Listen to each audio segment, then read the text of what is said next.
Oke, bismillahirrahmanirrahim. Ini lanjutan video sebelumnya ya. Maaf kepotong karena HP tadi langsung lowbat.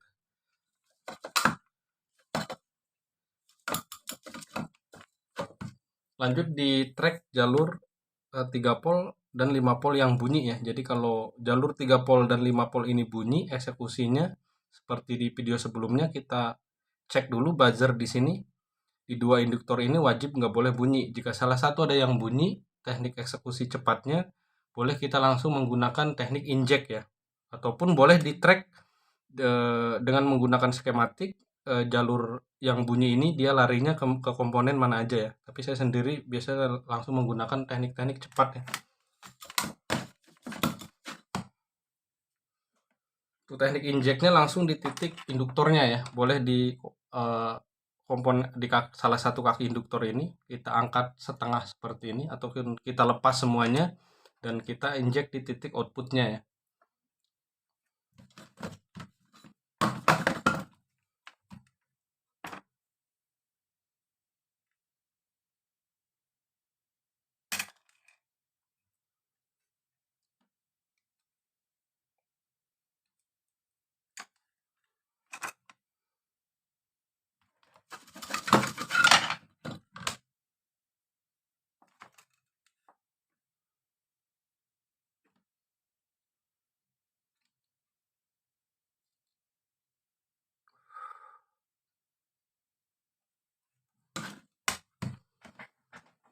Oke, seperti ini boleh.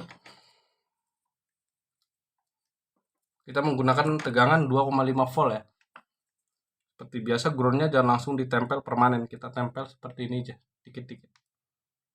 Tempel gini dikit-dikit, ini ada reaksi di PSU ya. Dan kita raba pelan-pelan. Tempel, raba. Pertama fokuskan di komponen dekat 3 volt dan 5 volt ini ya. Oh, ini ada yang panas.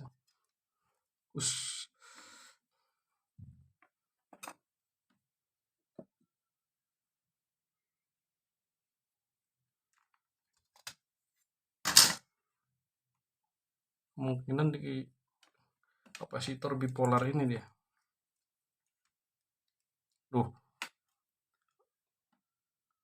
Di kapasitor bipolar yang kecil ini satu. Kita coba tekan lagi. Perhatikan asap di daerah sini ya. Nah. Oh.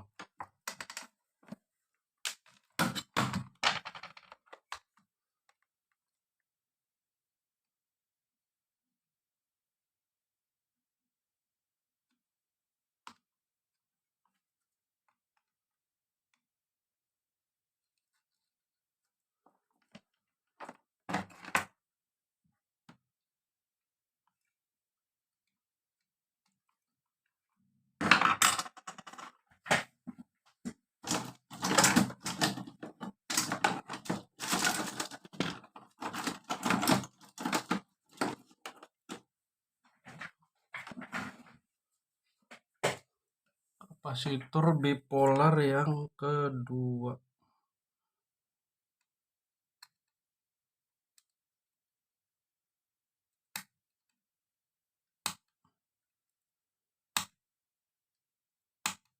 Wah, susah kali.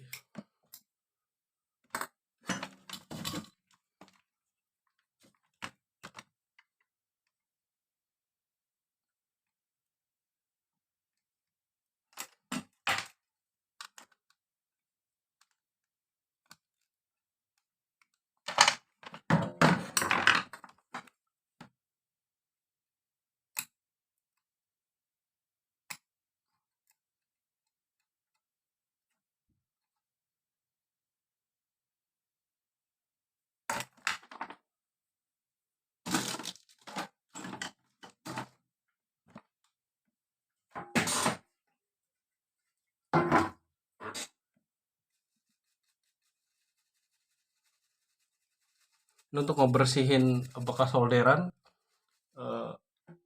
boleh kita menggunakan alkohol ataupun thinner cap laba-laba seperti ini. Yang paling bagus jenis thinner ini ya, karena dia lebih cepat kering.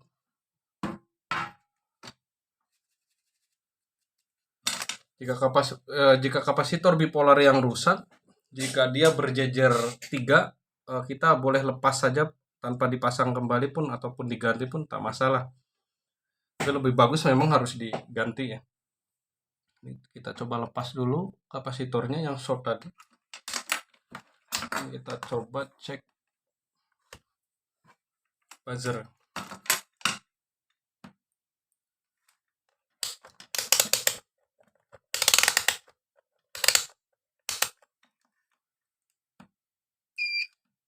Apakah masih bunyi? Ini bunyinya sudah hilang ya.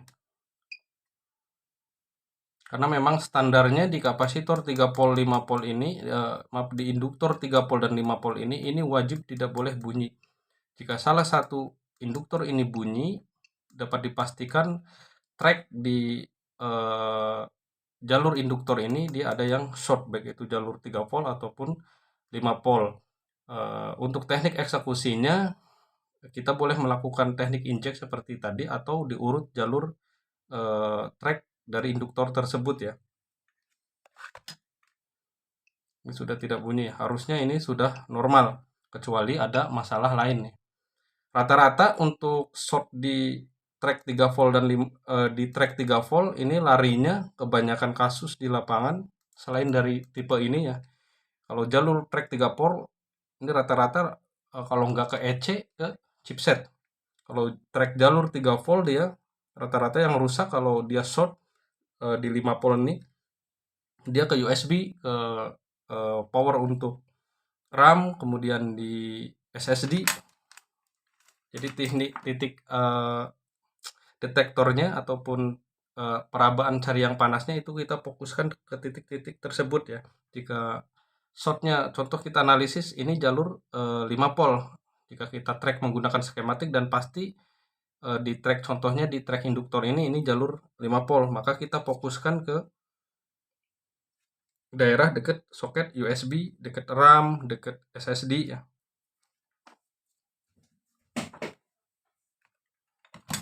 Untuk di track 3 volt ini fokuskan ke EC dan chipset. Rata-rata di seri baru nih kalau dia shotnya di track 3 volt justru dia lari ke chipset ya. Mudah-mudahan seri ini dia hanya di kapasitor bipolar yang tadi sudah kita lepas yang ini. Dan masalah komplikasi seperti ini jarang ya. Jadi begitu short 19 volt ataupun kehilangan tegangan 19 volt ya sudah, masalahnya di situ aja. Jika contoh kasus awal dia short seperti ini, penyebab short sudah ketahuan, ini di LED ya, di LED ataupun di kabel LVDS-nya kita lepas, short sudah hilang, dan ternyata kita switch on masih tidak bisa on. Kemudian kita lari ke track di jalur 3 volt dan 5 volt ya. Jadi pengukuran dan stepnya boleh bertahap ataupun langsung. Jadi kita mengukur 19 volt, 3 dan 5. Tapi saya sendiri metodenya menggunakan metode bertahap. Jadi fokuskan ke salah satu titik dulu.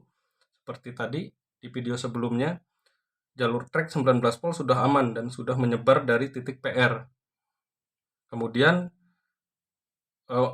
masalah awal dia short, kemudian kita sudah ketemu penyebabnya, kemudian kita coba switch on dan ternyata tidak bisa on. Lalu kita lanjut ke pengukuran di jalur 3 volt dan 5 volt.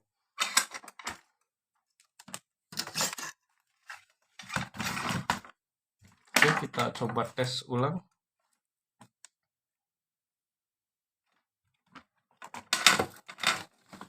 Indikator PSU sudah oke, harusnya ini sudah bisa di on ya. Coba kita, wah ya ini sudah on ya, prosesor sudah aktif.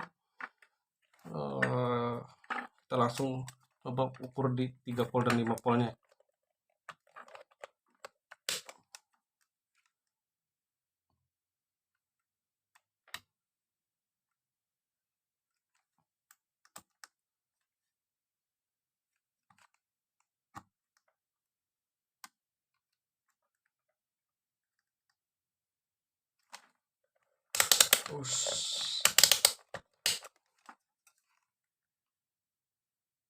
Oke, ini 3 volt. Berarti jalur yang tadi rusak ini track 3 volt ya. Kemudian ini 5 voltnya sudah oke. Ini sudah on karena prosesor udah panas nih. Pressure cooker sudah aktif, ini sudah panas, kita langsung lepas saja karena takut ini shocknya nggak dapat dingin.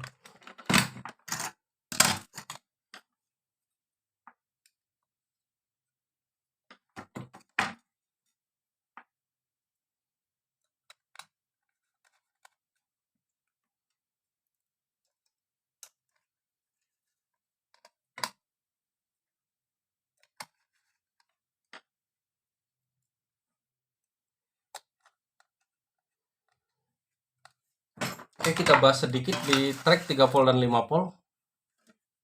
Ini sudah ketutup. Jadi di induktor 3 volt dan 5 volt ini seperti yang sudah tadi diterangkan, induktor 3 volt dan 5 volt tidak boleh bunyi. Jika salah satu ada yang bunyi, metodenya boleh kita track menggunakan skematik ataupun dengan teknik inject. Lalu jika kejadiannya dua induktor 3 volt dan 5 volt ini dia tidak bunyi sama sekali, maka pengecekannya kita fokus ke power untuk suplai daya 3 volt dan 5 volt sendiri, yaitu IC-nya ya. Jadi kita cek IC-nya. Kita buka dulu.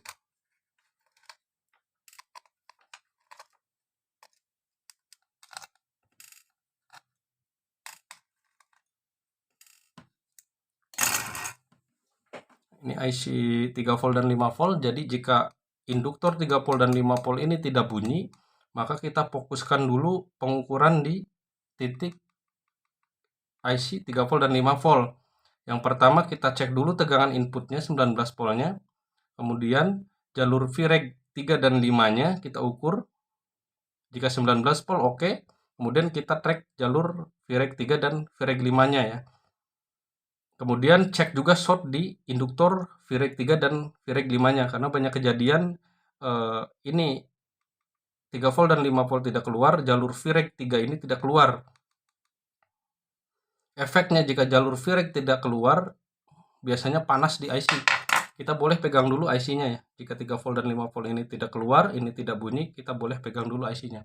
Jika IC-nya panas, kita boleh langsung lakukan teknik detektor menggunakan buzzer apakah di jalur track 3 voltnya, 3 volt Vreg-nya dia bunyi apa tidak. Kalau dia bunyi, masalah biasanya langsung ke EC. EC sini ya. Jika jalur track Vreg 3 dan Vreg 5 dia tidak bunyi, kita boleh lakukan penggantian di IC 3 volt dan 5 voltnya itu sendiri ya. Ini teknik-teknik cepat ya. Ataupun boleh dibalik stepnya. Kita boleh langsung tanpa menggunakan pengukuran langsung ganti dulu IC-nya. Itu pun boleh kalau IC-nya banyak ya. Jadi kita coba dulu ganti IC 3 volt dan 5 voltnya. Jika ternyata sudah diganti IC 3 volt dan 5 volt tidak keluar, maka kita dibalik tekniknya. Langsung melakukan pengukuran di Vreg 3 dan Vreg 5-nya. Ini tidak wajib, tidak boleh short. Untuk lebih detailnya silakan buka panduan e-booknya ataupun di video-video yang pernah saya upload ya.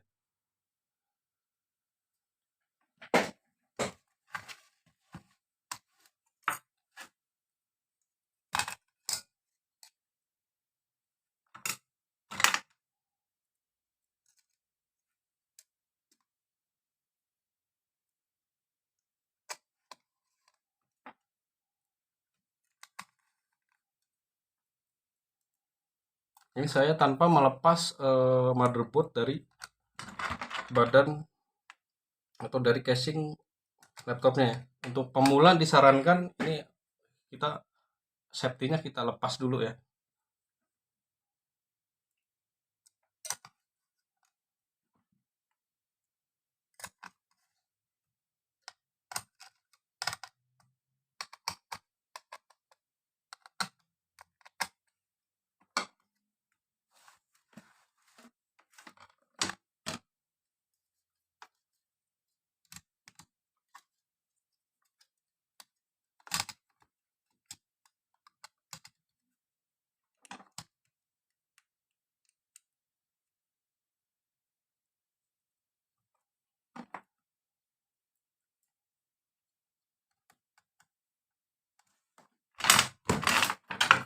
Oke, kita coba lihat dulu untuk memastikan apakah kipasnya dia muter.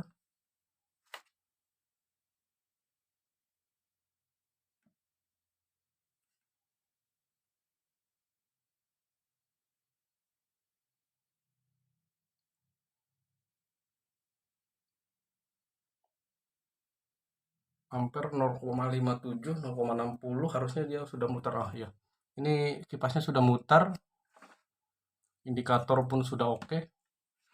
Tinggal PR selanjutnya kita coba ganti dulu layar dan coba dulu ganti layarnya. Jika ganti layar masih tetap dia short 19 voltnya, maka dipastikan soket LPDS ini dia masalah ya, ataupun kabel LPDS ini dia masalah.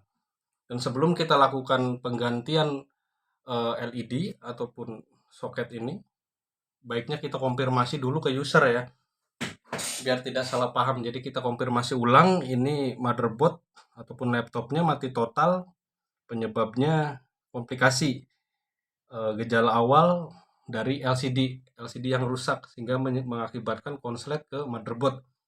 Sudah kita cek motherboardnya sudah aman, ataupun sebelum kita eksekusi yang tadi di jalur track 3 volt ini ataupun eksekusi di short 19 volt tadi, setelah proses checking kita konfirmasi dulu ke user ya bahwa ini kerusakannya sudah fix short ataupun mati total ya. Kemudian kita sebutkan dulu biayanya, kemudian kita konfirmasi ulang. Jika ada kerusakan yang lain nanti kita konfirmasi balik ya. Lebih bagus proses ini biasanya harus ditunggu ya, karena jika ditunggu proses eksekusinya dengan usernya akan lebih enak ya. Yang penting sebelum proses eksekusi kita konfirmasi dulu harga dan biayanya ke customer ya.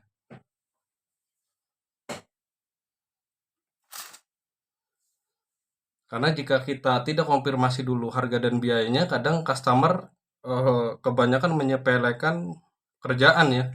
Seperti contohnya kapasitor ya tadi yang sudah kita buang.